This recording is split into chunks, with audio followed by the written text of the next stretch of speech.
আসসালামু আলাইকুম। আমি আজকে আপনাদেরকে একটি নতুন ভিডিও দেখাবো। সেই ভিডিওটির মাধ্যমে আপনি আজকে অনেক কিছু শিখতে পারবেন আশা করি। তো আমরা অনেকেই গুগল ক্রোম ব্যবহার করি অথবা ফেসবুক ব্যবহার করি। সেখানে আমরা অনেক কোনো একটা লিঙ্ক পেলে বা কোনো একটা ভিডিও, গান অথবা কোনো কিছু ওপেন করতে গেলে আমরা সেখানে একটু ক্লিক করলে দেখা যায় যে গুগল ক্রোম অটোমেটিক্যালি ওপেন হয়ে যায়। তো ওপেন হওয়ার কারণে এরকম অসংখ্য ব্রাউজিং করার কারণে আমাদের গুগল ক্রোমের কারণে অনেক সময় মোবাইলটা হ্যাং হয়ে যায়, স্লো হয়ে যায়। তো আমরা বুঝতে পারি না, কিছু অবাঞ্ছিত কিছু ভিডিও চলে আসে বা অনেক সাইট চলে আসে।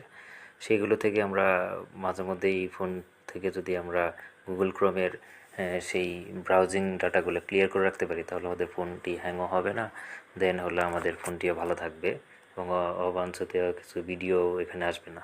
সেটি কীভাবে করব? তার জন্য প্রথমে আমরা গুগল ক্রোমে চলে যাব। দেখুন, আমরা প্রথমে একটি গুগল ক্রোমের সাইট দেখাচ্ছি, যেটা গুগল ক্রোম। দেন আমরা গুগল ক্রোমে প্রবেশ করলাম। Google Chrome